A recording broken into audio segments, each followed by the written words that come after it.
نستعينه ونستغفره ونؤمن به ونتوكل عليه ونعوذ بالله من شرور أنفسنا ومن سيئات أعمالنا من يهده الله فلا مضل له ومن يضلله فلا هادي له أشهد أن لا إله إلا الله وحده لا شريك له وأشهد أن محمدا عبده ورسوله أما بعد قال الله تبارك وتعالى في كلامه القديم وفي الفرقان المجيد أعوذ بالله من الشيطان الرجيم بسم الله الرحمن الرحيم لقد كان لكم في رسول الله أسوة حسنة صدق الله ومولانا العظيم قال نبينا صلى الله عليه وسلم من سن سنة عند فتنة الزمان فله أجره 100 شهيد أو كما قال عليه الصلاة والسلام.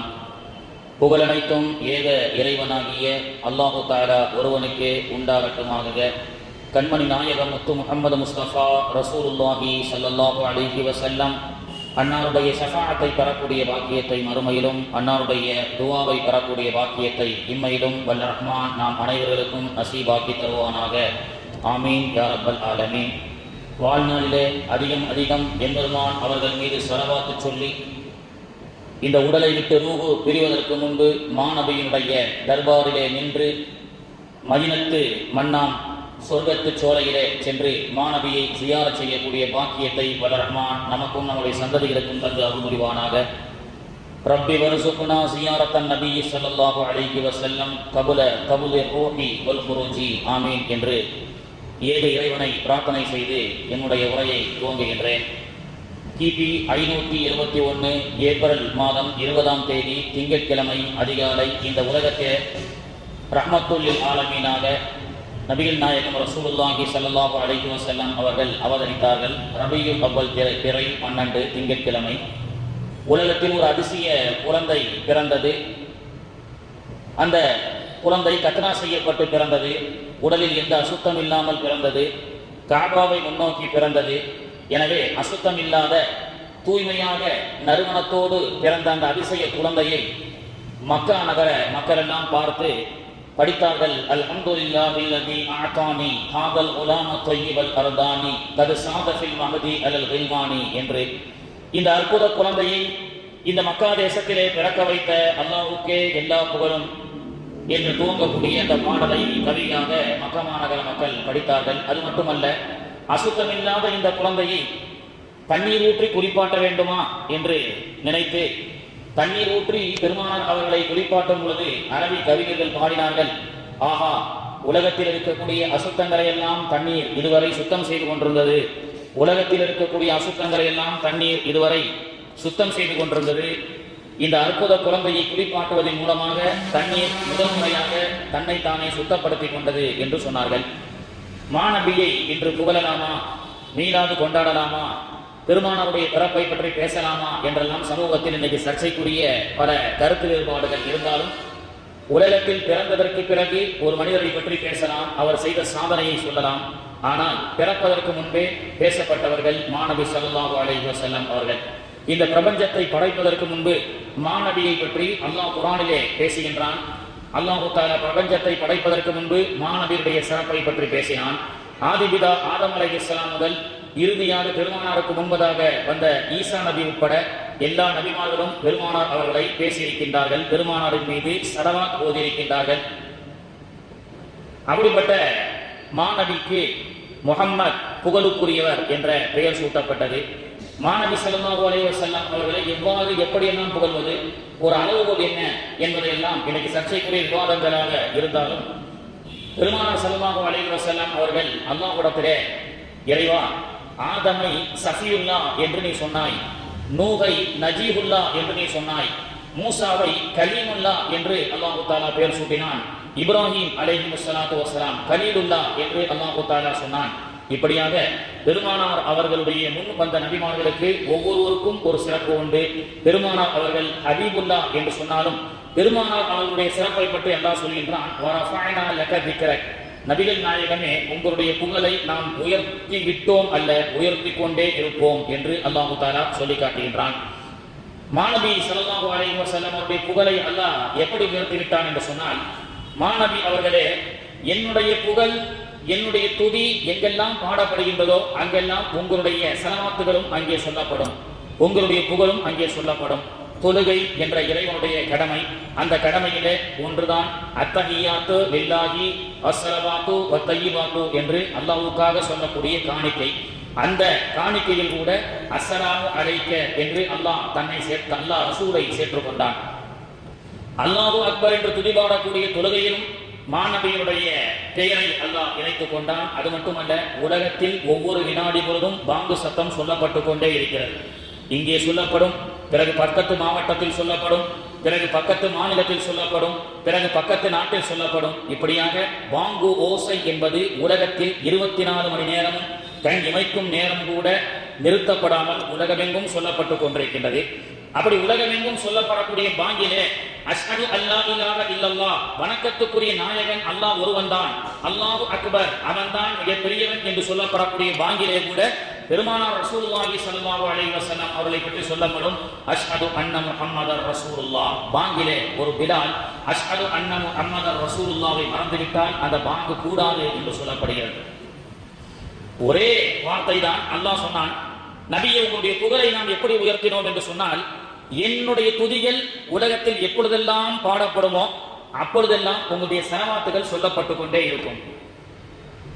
இன்னல்லாஹ வ மலாயிகத்தஹு யுஸல்லூன அலன் நபி. உலமாக்களிடத்திலே அர்த்தம் கேட்டு பாருங்கள். நிச்சயமாக அல்லாஹ்வும் அவருடைய மலக்குகளும் யுஸல்லூன, நபியின் மீது ஸலவாத் சொன்னார்கள். இறந்த காலம் அல்ல. That is not a past tense, that is a future tense and present tense அப்படின்னு சொல்லுவாங்க. future tense and present tense தான் முலாரியான ஃபிஅல் அப்படின்னு சொல்லுவாங்க, எதிர்கால வினைச்சொல் அப்படின்னு சொல்லுவாங்க. அப்போ அல்லாஹ்வும் ரசூலும், இன்னல்லாஹ நிச்சயமாக அல்லாஹ்வும் வ மலாயிகத்துஹு மலக்குகளும் யுஸல்லூன சொல்லிட்டு இருந்தாங்க, இல்ல யுஸல்லூன முலாரியான ஃபிஅல் சொல்லிக் கொண்டு இருக்கிறார்கள். இனி கியாமத் நாள் வரைக்கும் சொல்லப்பட்டு கொண்டே இருக்கும். அப்போ நபியுடைய புகழை அல்லாஹ் பாடுகின்றதாகவும் நபியுடைய ஸலவாத்தை அல்லாஹ்வும் மலக்குகளும் சொல்லிக்கொண்டே இருக்கின்றார்கள் என்ற செய்தியை அருள்மறையிலே நமக்கு அல்லாஹ் தஆலா சொல்லி காட்டுகின்றான். வேறொரு வசனத்திலே அல்லாஹ் சொல்லும் போது வஅலமு அன்ன ஃபீக்கும் ரசூலல்லாஹ், அல்லாஹ்வுடைய தூதர் ரசூலுல்லாஹி ஸல்லல்லாஹு அலைஹி வஸல்லம் அவர்கள் நம்மோடு இருக்கிறார்கள், உங்களோடு இருக்கிறார்கள் என்று சொல்லப்பட்டது. வஅலமு அறிந்து கொள்ளுங்கள், அன்ன ஃபீக்கும் ரசூலல்லாஹ், அல்லாஹ்வுடைய தூதர் அவர்கள் நம்மோடு இருக்கிறார்கள். அல்லாஹ் நம்ம எப்படி கண்காணித்துக் கொண்டிருக்கின்றோமோ அதே போன்று நாயகம் அவர்கள் நம்மோடு இருக்கிறார்கள் என்று குர்ஆனுடைய திருவசனத்திலே அல்லாஹ் சொல்லி காட்டுகின்றான். நாயகம் ஸல்லல்லாஹு அலைஹி வஸல்லம் அவர்கள் எவ்வாறு நம்மோடு இருக்கிறார்கள்? அவர்களுடைய சுன்னத்தின் வழிமுறையின் பிரகாரம் நாம் நடப்பதை கொண்டு அல்லாஹ்வுடைய தூதர் நம்மோடு இருக்கிறார்கள். திரும்பும் திசையெல்லாம் திருநபி செயல் மணக்கும், திரும்பும் திசையெல்லாம் திருநபியின் புகழ் மணக்கும் என்று சொல்லப்படும். இப்படியாக மாணவியினுடைய சுன்னத்துகளை உலகத்தில் எங்கெல்லாம் ஹயாத்தாக்கப்படுகிறதோ, எங்கெல்லாம் அவருடைய வழிமுறை பின்பற்றப்படுகிறதோ அங்கெல்லாம் மாநபியின் அவர்கள் வாழ்ந்து கொண்டிருக்கின்றார்கள் இந்த பூமியிலே ஒவ்வொரு சுன்னத்தான நல்ல காரியத்தின் மூலமாக. சென்ற வாரம் பெங்களூரிலே ஒரு இளைஞர் ஒரு செய்தித்தாளில் நீங்கள் படித்திருப்பீர்கள். ஷூக்குள்ள ஒரு கட்டி விரியான் பாம்பு உள்ளே அமர்ந்திருக்கிறது. அதை அவர் கவனிக்கவில்லை. ஷூவை போட்டுவிட்டு அவசரமாக அவர் அலுவலகத்துக்கு செல்லுகிறார். அந்த கட்டி விரியான் பாம்பு அவரை கொத்தி அவர் விஷம் தலைக்கு ஏறி அவர் ஆபீஸுக்கு செல்லும் வழியிலேயே இறந்து விடுகிறார். ஷூக்குள் ஒளிந்து கொண்ட கட்டி விரியான் பாம்பு கொத்தியதால் சாப்ட்வேர் இன்ஜினியர் ஒருவர் மரணம் அப்படி என்று சொல்லி சென்ற வாரம் செய்தித்தாளிலே பெங்களூரிலே நடைபெற்ற ஒரு செய்தியை நாம் பார்த்தோம். இங்கே ஒரு பெருமானாருடைய ஒரு சின்ன சுன்னத், அவர் எந்த மதத்தை சார்ந்தவராக இருந்தாலும் சரி, பெருமானார் அவர்கள் கற்றுக் கொடுத்த ஒவ்வொரு சுன்னத், that is a healthy of our life, that is a safety of our life. நபிகள் நாயகத்தினுடைய ஒவ்வொரு சுன்னத்தும் ஒரு முன் மாதிரி என்று அல்லாஹ் தஆலா சொல்லி காட்டுகின்றான். எந்த மதத்தை சார்ந்தவர்களாக இருந்தாலும் சரி, ஷூ அல்லது செப்பல் அல்லது உடை எப்படி அணிய வேண்டும் என்ற சுன்னத்தை கூட மாணவி அவர்கள் நமக்கு கற்றுக் கொடுக்கிறார்கள். பயன்படுத்தக்கூடிய ஒரு பொருளை நாம் பயன்படுத்துவதற்கு முன்பு 3 முறை உதறிவிட்டு போட வேண்டும். ஸல்லல்லாஹு அலைஹி வஸல்லம் அவர்கள் நமக்கு கற்றுக் கொடுத்த ஒரு சுன்னத். ஷூவாக இருந்தால் அதை 3 முறை தட்டிவிட்டு போட வேண்டும். இந்த தட்டிவிட்டு போட வேண்டும், உதறிவிட்டு நாம் பயன்படுத்தக்கூடிய பொருளை பயன்படுத்த வேண்டும் என்ற மாணவி அவர்கள் கற்றுக் கொடுத்த ஒரு சின்ன சுன்னத். செருப்பு அணியக்கூடிய ஒரு சுன்னத், உடை அணியக்கூடிய ஒரு சுன்னத். தூங்கும் பொழுது போர்வையை போத்திக் கொள்ளும் போது கூட அந்த போர்வையை நீங்கள் 3 முறை உதறிவிட்டு போடுங்கள், மாணவி அவர்கள் கற்றுக் கொடுத்தார்கள். அப்படி அந்த ஷூவை 3 முறை தட்டி போடாமல் ஒரு சுன்னத் அங்கே விடுபட்ட காரணத்தினால், இந்த ஹியூமன் பீயிங்க்கு பெருமானார் அவர்கள் கற்றுக் கொடுத்த அற்புதமான சுன்னத்தை அங்கே தவறுவிட்ட காரணத்தினால் ஒரு உயிர் இழப்பு ஏற்படுகிறது என்று சொன்னால், இந்த சமூகத்திற்கு மாணவி ஸல்லல்லாஹு அலைஹி வஸல்லம் அவர்கள் கற்றுக் கொடுத்த ஒவ்வொரு சுன்னத்தும் இந்த சமூகத்தை பாதுகாக்கும். இந்த சமூகத்தில் நடக்கக்கூடிய ஒழுக்கத்தின் மூலமாக நமக்கு நல்ல அந்த வழிமுறையை பெருமானார் அவர்கள் நமக்கு கற்றுக் கொடுப்பதன் மூலமாக நாம் சுன்னத்தை ஹயாத்தாக செயல்படுத்தக்கூடிய பாக்கியத்தை கொண்டு பெருமானார் அவர்கள் நம்மோடு வாழ்ந்து கொண்டிருக்கின்றார்கள். வஅலமு அன்ன ஃபீக்கும் ரசூலல்லாஹ். இன்றைய தினம் ஆசிரியர் தினமும் செப்டம்பர் 5 கொண்டாடப்படுகிறது. பெருமானார் ஸல்லல்லாஹு அலைஹி வஸல்லம் அவர்கள் எல்லா துறையை பற்றியும் பேசினார்கள். பிசிக்ஸை பேசினார்கள், கெமிஸ்ட்ரியை பேசினார்கள், ஜியோகிராஃபியை பேசினார்கள், கோள்களை பற்றி பேசினார்கள். எல்லா துறையை பற்றி பெருமானார் அவர்கள் பேசினாலும் பெருமானார் அவர்கள் தன்னை தீர்க்கதரிசி, அல்லாஹ்வுடைய தூதர், அப்துஹு வ ரசூலுஹு என்பதையும் தாண்டி இன்னொரு ஹதீஸில் சொல்லி காட்டுகின்றார்கள், இன்னமா புஇஸ்து முஅல்லிமன், நான் ஆசிரியராக உங்களுக்கு அனுப்பப்பட்டிருக்கின்றேன் என்று சொன்னார்கள். யாரிடத்திலும் கல்வி கற்காத மாணவி, அல்லாஹ்வே ஆசிரியன், அனைத்துமே ஆச்சரியம். யாரிடத்திலும் பாடத்தை பயிலாத மாணவி ஸல்லல்லாஹு அலைஹி வஸல்லம் அவர்கள் மக்காவிலே நபியாக அனுப்பப்படுகிறார்கள். அப்படி நபியாக பெருமானார் அவர்கள் மக்காவிலே அனுப்பப்படும் பொழுது 10 லட்சம் மக்கள் மட்டுமே மக்காவில் சுற்றி வாழ்ந்திருக்கிறார்கள். Only 10 lakhs people in surrounding in Makkah before the birth of Prophet Muhammad sallallahu alaihi wasallam. நபிகள் அவர்கள் பிறக்கும் பொழுது மக்காவிலே 10 லட்சம் பேர் மட்டுமே இருந்தார்கள். அதிலே படித்தவர்கள் என்று சொல்லக்கூடியவர்கள் 15 பேர் மட்டும்தான் படித்தவர்கள். அந்த 15 பேர் படித்தவர்கள் என்று சொன்னா இந்த தம்பி நினைப்பாரு, அவர் ஏதோ ஒரு அன்னை காலேஜிலேயோ அல்லது சரபோஜி காலேஜில் ஏதோ பிஎஸ்சி டிகிரி வாங்கியிருப்பாங்க போல தெரியுது. ரசூலுல்லாஹ் பிறக்கும் போது 15 பேர் படிச்சிருக்கிறாங்க 10 லட்சம் பேர்ல அப்படின்னு சொல்லி அல்ல. இந்த 15 பேர் படித்தவர்கள் கூட அவர்கள் தன்னுடைய பெயரை அவர்களுக்கு எழுத தெரியும். இப்படிப்பட்ட உண்மையினான சமுதாயம் என்று அல்லாஹ் தஆலா சொல்லி காட்டுகின்றான். ஹுவல்லதீ பஅஸ ஃபில் உம்மீயீன ரசூலன் மின்ஹும் யத்லூ அலைஹிம் ஆயாத்திஹி வ யுஸக்கீஹிம். படிப்பறிவில்லாத ஒரு சமூகத்திற்கு மார்க்க ஞானத்தையும் நுபுவத்தையும் அவர்களை பரிசுத்தப்படுத்த வந்த நபி என்று அல்லாஹ் தஆலா குர்ஆனிலே சொல்லி காட்டுகின்றான். 10 லட்சம் மக்கள் வாழ்ந்த அந்த மக்களிலே 15 பேர் மட்டும் தன்னுடைய பெயரை எழுத தெரிந்த அந்த சமூகத்திலே பிறந்து நுபுவத்தை பிரகடனப்படுத்தி குர்ஆனை சொல்லிக் கொடுத்து ஹதீஸை சொல்லிக் கொடுத்து இந்த சமூகத்தை எப்படி வார்த்தை எடுத்தார்கள் என்று சொன்னால், மாநபி ஸல்லல்லாஹு அலைஹி வஸல்லம் அவர்கள் கோள்களை பற்றி, சந்திரனை பற்றி, சூரியனை பற்றி குர்ஆன் பேசியது. உலகம் உருண்டை என்ற அதுவரை சந்தேகமாக இருந்த சயின்டிஸ்டுகளுக்கெல்லாம் குர்ஆன் குல்லுன் ஃபீ ஃபலகி யஸ்பஹூன் என்று சூரத்துல் யாசீன் சொல்லி காண்பித்தது. அப்படிப்பட்ட மாநபி ஸல்லல்லாஹு அலைஹி வஸல்லம் அவர்கள் பிறப்பதற்கு முன்பு தந்தையை இழந்தார்கள். ஆனால் தந்தைக்குண்டான மரியாதையை அவர்கள் இந்த உலகத்திற்கு சொல்லிக் கொடுப்பதை போன்று யாரும் சொல்லிக் கொடுத்தது கிடையாது. பிறந்த பின் 6ஆம் வயதில் தாயை இழந்தார்கள். ஆனால் தாய் குலத்தினுடைய பெருமை, பெற்ற தாயின் பெருமையை பற்றி உலகத்தில் அவர்கள் சொல்லிக் கொடுத்ததை போன்று யாரும் சொல்லிக் கொடுக்கவில்லை. இன்றைய ஆசிரியர் தினம் கொண்டாடப்படுகிறது. ஆசிரியரை பொதுவாக என்ன சொல்லப்படுகிறது? மாதா, பிதா, குரு, தெய்வம் என்று சொல்கிறார்கள். முதலில் தாய், 2வது தந்தை, 3வது குரு, அவர் கற்றுக் கொடுத்த ஆசான், 4வது தான் கடவுள் அப்படி என்று இன்னைக்கு நம்ம தமிழகத்திலே சொல்லப்பட்டுக் கொண்டிருக்கிறது. அதையும் தாண்டி பெருமானார் அவர்கள் அந்த ஆசிரியர்களுக்கு கொடுக்கப்படக்கூடிய கடமையை சொல்லிக் கொடுக்கிறார்கள். சமஸ்கிருதத்திலே குரு பிரம்மா, குரு விஷ்ணு, குரு தேவோ மகேஸ்வரோ, குரு சாஸ்திரா பரபரமா சஸ்மேஸ்ரீ குருவேந்த மகோ.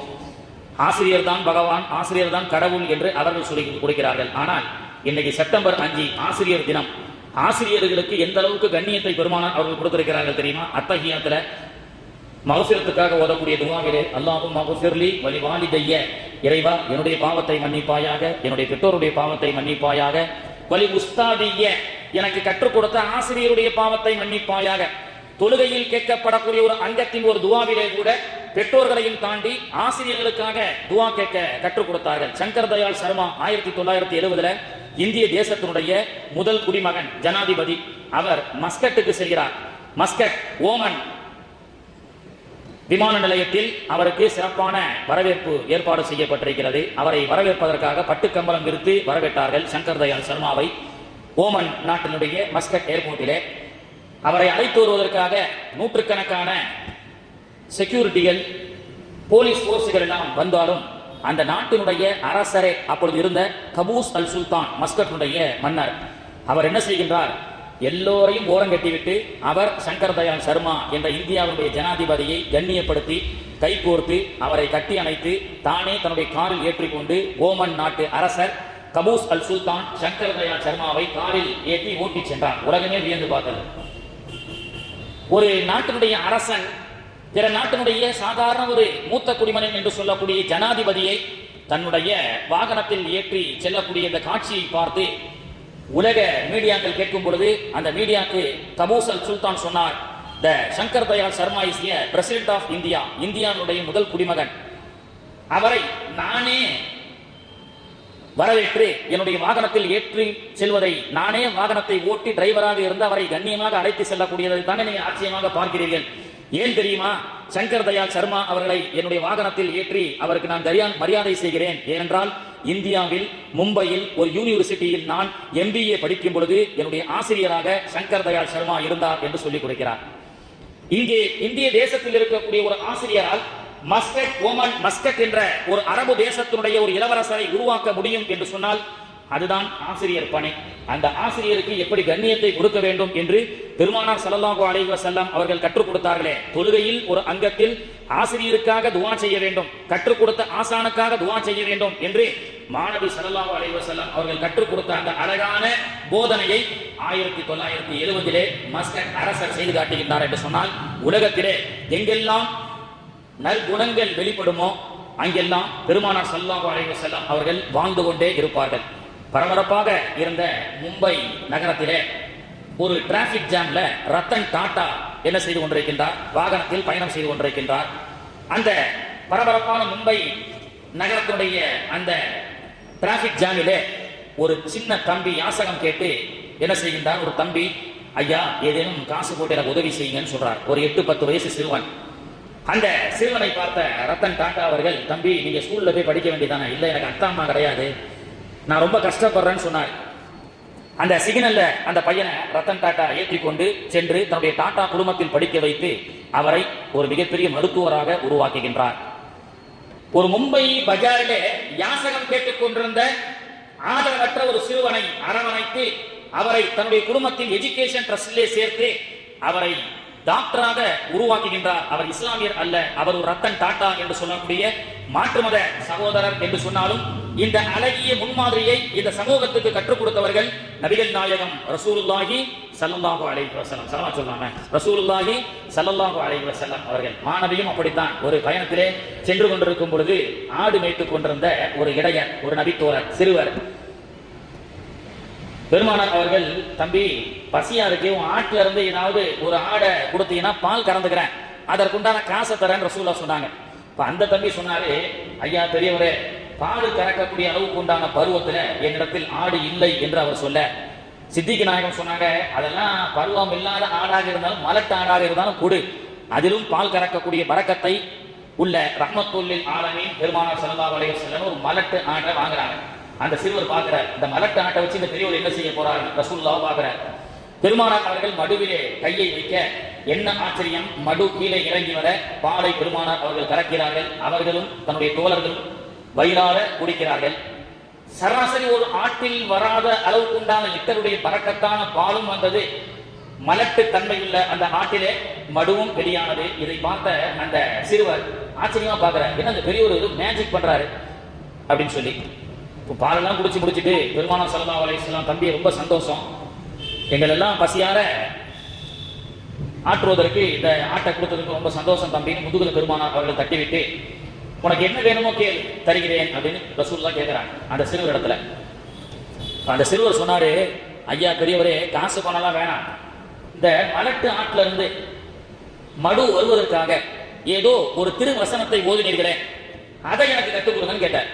இந்த மேஜிக்கை கற்றுக் கொடுங்க அப்படின்னு. அப்ப பெருமானார் அவர்கள், ஆடு மேய்க்கக்கூடிய இந்த காட்டிலே ஆடு மேய்க்கக்கூடிய இந்த சிறுவருக்கு கூட இவ்வளவு அறிவா என்று சொல்லி பெருமானார் அவர்கள் அந்த இளைஞரை அழைத்து தன்னுடைய தர்பாரிலே குர்ஆனையும் ஹதீஸையும் கற்றுக் கொடுக்கின்றார்கள். அவர்கள் தான் பிற்காலத்திலே மாபெரும் சஹாபி, குர்ஆனை மனப்பாடம் செய்த இப்னு மஸ்ஊத் ரலியல்லாஹு அன்ஹு அவர்கள். ரோட்டில் சென்று கொண்டிருக்கக்கூடிய மும்பை மாநகரத்திலே ஒரு யாசகம் கேட்கக்கூடிய ஒரு யாசகனை அழைத்து மருத்துவராக உருவாக்கக்கூடிய இந்த ரோல் மாடல் 1400 ஆண்டுகளுக்கு முன்பு நபிகள் பெருமானார் ரசூலுல்லாஹி ஸல்லல்லாஹு அலைஹி வஸல்லம் அவர்கள் கற்றுக் கொடுத்த முன்மாதிரி அல்லவா அது. மக்காவில் மட்டும் நடக்கவில்லை, மதீனாவில் மட்டும் நடக்கவில்லை. வஅலமு அன்ன ஃபீக்கும் ரசூலல்லாஹ், அல்லாஹ்வுடைய தூதர் அவர்கள் எங்கெல்லாம் அவர்கள் கற்றுக் கொடுத்த செயல்பாடுகள் அங்கே நிகழ்த்தப்படுகின்றதோ அங்கெல்லாம் பெருமானார் அவர்கள் வாழ்ந்து கொண்டிருக்கின்றார்கள். அதே ரத்தன் டாட்டா ஒரு ஆபீஸ்ல இருக்கும் பொழுது அவருடைய நண்பர், பாலியல் சிநேகிதர், ஏழ்மையானவர் தன்னுடைய வீட்டு கல்யாணத்துக்காக அழைத்து வருகிறார். டாடா பிர்லா, டாடா ரத்தன் டாடா எவ்வளவு பெரிய கோடீஸ்வரர் என்று நமக்கு தெரியும். அவர் இறந்ததற்கு பிறகும் அவரை பற்றி பேசுகின்றோம். அவர் செய்த நல்ல அரண்களா பத்திரிகை, தன்னுடைய பாலியல் சிநேகிதன் பத்திரிகை கொண்டு வராரு. அதை ரத்தன் டாடா வாங்கிட்டு சரி அப்படின்னு சொல்லி வச்சுட்டு அவர் திரும்ப போகும் பொழுது அங்கே நின்ற வெளியில் நின்று கொண்டிருந்த விதவிதமான கார்களை எல்லாம் பார்க்கிறார். யாரு? அந்த ஏழை ரத்தன் டாட்டாவினுடைய தோழர். அவர் ஒரு ஆட்டோவில் வந்திருக்கிறார். அவர் பெரிய வசதியெல்லாம் கிடையாது. ஆனாலும் ரத்தன் டாட்டா மேலிருந்து பார்க்கிறார். அவர் வெளியே கேட்டுக்கு வெளியில செல்லும் போது செக்யூரிட்டி கிட்ட இந்த கார் என்ன விலை, இந்த கார் என்ன விலை அப்படின்னு சொல்லி உயர்தரமான கார்களை எல்லாம் விலை கேட்கிறார். அது யதார்த்தமாக ஏழைகளுக்கு இருக்கக்கூடிய ஒரு கனவு. அந்த செக்யூரிட்டி சொன்னாரு, ஐயா பெரியவரை உங்களை பார்த்தா பெரிய வசதியானவர் மாதிரி தெரியல, நீங்களும் ஆட்டோல வந்திருக்கீங்க, இதெல்லாம் பெரிய பெரிய கோடீஸ்வரர்கள் வாங்கக்கூடிய கார் தான், உங்களெல்லாம் வாங்குறதுக்கு வசதி இல்லைன்னு சொல்லி அவர் அனுப்பக்கூடிய காட்சியை தூரத்துல இருந்து ரத்தன் டாட்டா பார்த்து அங்கே நடைபெற்ற செய்திகளை எல்லாம் கேட்கிறார். கேட்டுட்டு தன்னுடைய பாலியல் சிநேகிதனுடைய வீட்டு கல்யாணத்துக்கு செல்லும் பொழுது 60 லட்சம் ரூபாய் காரை அந்த ஏழை பாலியல் சிநேகிதன் கல்யாணத்துக்கு அன்பளிப்பாக கொடுக்கிறார். ஒரு ஏழையின் கனவை, ஒரு ஏக்கத்தை நிறைவேற்ற வேண்டும் என்று ஒரு மிகப்பெரிய கோடீஸ்வரருடைய உள்ளத்திலே கருணையை அல்லாஹ் போட்டு ஒரு ஏழையினுடைய ஏக்கத்தை அவர் நிறைவேற்றக்கூடிய இந்த அற்புதமான நடைமுறை பெருமானார் ஸல்லல்லாஹு அலைஹி வஸல்லம் அவர்கள் கற்றுக் கொடுத்தது. அதைத்தான் அல்லாஹ் சொல்றான், லக்கத் கான லக்கும் ஃபீ ரசூலில்லாஹி உஸ்வத்துன் ஹஸனா. உலகத்தில் எங்கெல்லாம் நல்ல அரண்களும் நல்ல ஒழுக்கங்களும் நல்ல செயல்பாடுகளும் நடக்குமோ அதுவெல்லாம் மாநபி ஸல்லல்லாஹு அலைஹி வஸல்லம் அவர்கள் கற்றுக் கொடுத்தது. ஒரு ஏழை மனிதருடைய ஏக்கத்தை போக்கும் வண்ணமாக கனவில் கூட வாங்க முடியாமா என்ற ஏக்கத்தில் இருக்கக்கூடிய ஒரு 60 லட்சம் ரூபாய் காரை அன்பளிப்பாக கொடுக்க வைத்தது மாநபி ஸல்லல்லாஹு அலைஹி வஸல்லம் உடைய நடைமுறை அல்லவா. அவர் இஸ்லாம் அல்லாதவராகவே இருந்து போகட்டும். அப்படிப்பட்ட மாநபி ஸல்லல்லாஹு அலைஹி வஸல்லம் அவர்கள் தான் ஹுனைன் யுத்தத்திலே இது போன்ற ஒரு 25 வயது இளைஞர் வயசான ஒரு கோவேரி கழுதையில் வந்திருக்கிறார். ஒரு இளவட்ட பசங்க ஒரு பல்சர் பைக்ல வரலாம், ஒரு டியூக் பைக்ல வரலாம், பார்க்க சந்தோஷமா இருக்கும். ஆனா ஒரு இளவட்ட பையன் ஒரு 25 வயசு, இப்பெல்லாம் பசங்க என்ன செய்யறாங்க, பைக் வேகமா முடுக்குறாங்க, 120 150 போறான் இந்த தெருவில் தரமற்ற சாலையில். அந்த மாதிரிலாம் பெருமை எடுத்து விட்டு செல்லக்கூடாது. பெருமானார் அவர்கள் சொன்னார்கள், பிறரை வழியில் இருக்கக்கூடிய கற்களையும் முற்களையும் அகற்றிவிட்டு செல்ல வேண்டும் என்று கற்றுக் கொடுத்த மாநபியினுடைய வழியை தாண்டி எனக்கு இளைஞர்கள் தன்னுடைய அந்த ஒழுக்கத்தை தாண்டி எனக்கு பைக்க வேகமா போறான், இருக்கக்கூடிய வயசான நடை பாதசாரிகளுக்கு இடையூறு அளிக்கும் வண்ணமாக அதையெல்லாம் பெருமானார் அவர்கள் வன்மையாக கண்டித்தார்கள். ஆனால் சஹாபாக்களை எப்படி பெருமானார் அவர்கள் வார்த்தை எடுத்தார்கள் என்று சொன்னால், ஹுனைன் யுத்தத்துல ஒரு வாலிப நபித்தோழர் வயசான ஒரு கோவேரி கழுதையில் வந்ததை பார்த்து நாயகம் அவர்கள் கவலைப்பட்டார்கள். ஒரு இளவட்ட தம்பி நல்ல சிவப்பு ஒட்டகத்துல ராஜா மாதிரி வர வேணும், ஆனால் அவர் ஒரு வயது முதிர்ந்த ஒரு கோவேரி கழுதையில் வரார. பெருமானார் அவர்கள் அழைத்து, தம்பி இங்க வாங்க, இந்த வாகனத்தை விட்டுட்டு வேற ஒரு வாகனத்தை நீங்க வாங்கிக் கொள்ளலாமே. யா ரசூலல்லாஹ், எனக்கு தாய் தந்தை இல்லை, என்னோடு உடன் பிறந்த சகோதர சகோதரிகள் நிறைய, அவர்களையெல்லாம் கரையேற்றிவிட்டு அவர்களுக்கெல்லாம் வாழ்க்கையை ஏற்படுத்துவதற்கு உண்டான போதுமான வருமானம் தான் எனக்கு இருக்கிறது, அது மாதிரி லக்ஸரியா என்னால் வாழ முடியாது என்று சொல்லும் பொழுது பெருமானார் அவர்களுடைய உள்ளம் கவலைப்பட்டது. அதான் பெருமானார் அவர்கள் அர் ரவுஃப் ரஹீம் என்று அல்லாஹ் சொல்லி காட்டுகிறார். இந்த சமூகத்துக்கு கிடைத்த மிகப்பெரிய கிருபை. பெருமானார் அவர்கள் அப்படி என்றால் இந்த வயசான கழுதையை என்னிடத்தில் விற்றுவிடு நாயகமே, இது ஒரு திர்கமுக்கு கூட போகாது. பெருமானார் அவர்கள் சொன்னார்கள், இல்லை இல்லை, 800 திர்கமுக்கு நான் வாங்கிக் கொள்கிறேன். இந்த 800 திர்கங்களை வைத்து உன் அக்கா தங்கச்சிகள் எல்லாம் ஊரில் இருப்பார்கள், ஹுனைனுக்கு சென்ற என்னுடைய அண்ணன் ஏதேனும் வாங்கிவிட்டு வருவாரா என்று எதிர்பார்த்துக் கொண்டிருப்பார்கள். எனவே உன்னுடைய அக்கா தங்கைக்குண்டான தேவைகளை இந்த காசில் வாங்கிக் கொள் என்று 800 திர்கம் பெருமானார் அவர்கள் அந்த வாலிப சஹாபிக்கு கொடுத்தார்கள்.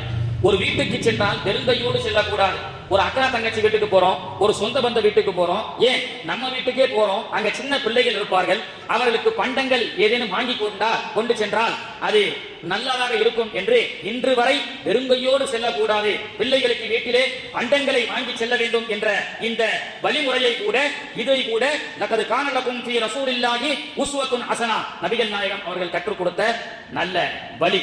இதையும் பெருமானார் அவர்கள் தான் நம்ம சமூகத்துக்கு கற்றுக் கொடுக்கிறார்கள். வீட்டுக்கு செல்லும் பொழுது பிள்ளைகளுக்கு பண்டங்களை வாங்கி செல்வது, உறவினர் வீட்டுக்கு பண்டங்களை வாங்கி செல்வது, அக்கா தங்கை வீட்டுக்கு பண்டங்களை வாங்கி செல்வது.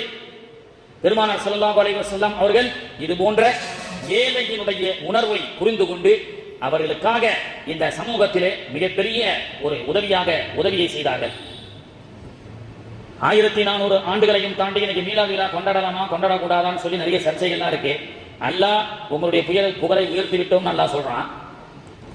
மாணவி ஸல்லல்லாஹு அலைஹி வஸல்லம் பெயரே முஹம்மது ஸல்லல்லாஹு அலைஹி வஸல்லம், புகழுக்குரியவர் என்று அல்லாஹ் பெயர் வைத்திருக்கின்றான். அப்படிப்பட்ட மாணவியை புகழக்கூடாது என்று சில பேர் சொல்லிக் கொண்டிருந்தாலும் அவருடைய புகழ் இந்த உலகத்திலே அவர்களுடைய சுன்னத்துகளும் நடைமுறைகளும் எங்கெல்லாம் இருக்குமோ அங்கெல்லாம் பெருமானார் அவர்கள் வாழ்ந்து கொண்டுதான் இருப்பார்கள். இன்னைக்கு தமிழகம் திராவிட மாடல் என்று சொல்கின்றோம். பிரம்மனின் நெத்தியில் பிறந்தவன் உயர் ஜாதி, பிரம்மனின் மர்ம உறுப்பில் பிறந்தவன் கீழ் ஜாதி என்ற வேற்றுமையை சுமார் 200 ஆண்டுகளாக இந்த தமிழகத்திலே தந்தை பெரியார், கலைஞர், அண்ணா போன்றவர்கள் எல்லாம் புரட்சி செய்தார்கள் என்று சொன்னால் அந்த புரட்சியின் வெற்றி வடநாட்டில் இருப்பதை விட இன்னைக்கு தமிழகம் மிக சிறப்பாக மாமன் மச்சாங்களாக அண்ணன் தம்பியாக வாழ்ந்து கொண்டிருக்கின்றார்கள். தோபியின் மகன் தோபி அல்ல, முடிவெட்டக்கூடிய சலூன் வைத்திருக்கக்கூடிய மகன் சலூன் தொழில் தான் செய்ய வேண்டும் என்ற சொன்ன இந்த பார்ப்பனத்திற்கு எதிராக இந்த ஊரிலே திராவிட குரலை கொடுத்தவர்கள் ஈவேரா பெரியார் போன்றவர்கள். அப்படிப்பட்டவர்கள் எல்லாம் இந்த திராவிட கொள்கையை தாழ்த்தப்பட்ட மக்களுடைய உரிமைக்கான குரலை கொடுக்கப்படக்கூடிய மேடைகளாக மீலாது மேடைகள் இருந்தது. சமீபத்தில் 25 வருஷமா இந்த மீலாது விழாக்கள் எல்லாம் நடக்காததன் விளைவு கருணையுள்ள பாய்கள் எல்லாம் பாக்கெட்டில் குண்டு வைத்திருப்பார்களோ என்று சொல்லக்கூடிய அளவுக்கு இன்னைக்கு தீய சக்திகளால் விஷ பரப்பு செய்யப்பட்டிருக்கிறது. 25 வருஷமா மாணவியினுடைய இந்த சிறப்பான மீலாது விழாக்கள் ஊருதோறும் சிறப்பாக நடந்தது. பெருமானாருடைய வாழ்க்கை வரலாற்றை பற்றி சொல்லப்பட்டது. ஆனால் கடந்த சில 30 ஆண்டுகளாக சிலருடைய தவறான புரிதல் மீலாதெல்லாம் கொண்டாடக்கூடாது, அதெல்லாம் இஸ்லாத்துல ஆதாரம் இல்ல, குர்ஆன்ல ஹதீஸ்ல இல்ல அப்படின்னு சொல்லி இன்னைக்கு இஸ்லாமியர்கள் பயங்கரவாதிகளாக சித்தரிக்கப்படுகிறார்கள். ஆனால் இந்த தமிழகம் திராவிட கொள்கையாக திராவிட மாடல் என்று சொல்வதற்கு அதிகமாக அந்த புரட்சிகளை பற்றி பேசிய வரலாறுகள் எல்லாம் மீலாது மேடைகளிலே கலைஞர் தன்னுடைய சுய சரிதையிலே எழுதியிருக்கிறார். நான் அண்ணாவை சந்தித்தது திருவாரூர் மாவட்டத்தினுடைய ஒரு மீலாது விழாவிலே என்று சொல்கிறார். அண்ணாவும் கலைஞரும் இணையவில்லை என்று சொன்னால் இந்த திராவிடத்தினுடைய கொள்கையை இந்த தமிழகத்தில் நிலைநாட்டிருக்க முடியாது, வித்வேகம் குறைந்திருக்கும். ஆனால் அப்படிப்பட்ட அண்ணாவும் கலைஞரும் சந்தித்தது திருவாரூர் மாவட்டத்தினுடைய ஒரு மீலாது விழா. ஈவேரா பெரியாருக்கு எங்கேயும் பேசக்கூடாது, எந்த மதத்தையும் தாக்கி பேசக்கூடாது என்று மேடை போட்டு பேசுவதையே தடை செய்திருந்த அந்த காலகட்டத்திலே கூத்தாநல்லூரை சார்ந்த மக்கள் மீலாது விழாவிற்காக ஈவேரா பெரியாரை அழைத்திருக்கிறார்கள்.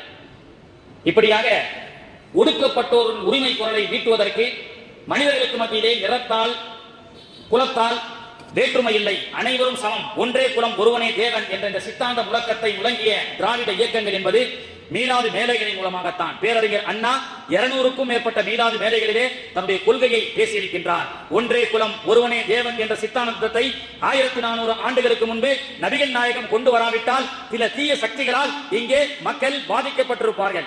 இங்கே இருக்கக்கூடிய புரட்சியாளர் ஈவேரா பெரியாரிலிருந்து அண்ணா அறிஞரை தாண்டி அமெரிக்காவிலே மால்கம் எக்ஸ் என்ற கருப்பு இனத்தை சார்ந்தவர், மால்கம் எக்ஸ் கருப்பு இனத்தை சார்ந்தவர், வெள்ளை நிற வெறியர்களால் ஒடுக்கப்பட்ட அந்த கருப்பு இன மக்களுக்காக குரல் கொடுத்த அமெரிக்காவை சார்ந்த மால்கம் எக்ஸ் ஒரு புத்தகத்தை எழுதியிருக்கின்றார். அவர் இஸ்லாத்தை ஏற்றுக்கொண்டு என்னை கவர்ந்த மாணவி என்று ஒரு புத்தகத்தை எழுதி அவர் மக்காவிற்கு செல்கிறார். மக்காவிற்கு சென்று முதல் சஃபிலே நின்று அந்த காபத்துல்லாவுக்கு முன்னாடி அவர் தொழுது கொண்டே அவர் தேம்பி அழுகிறார். அழுது முடித்தவுடன் அதை கொண்டு ஒரு கட்டுரை எழுதுகின்றார். இந்த கருப்பு இனத்தை சார்ந்த மால்கம் எக்ஸ் நாயை விட அமெரிக்காவில் கேவலமாக மதிக்கப்பட்டவன்.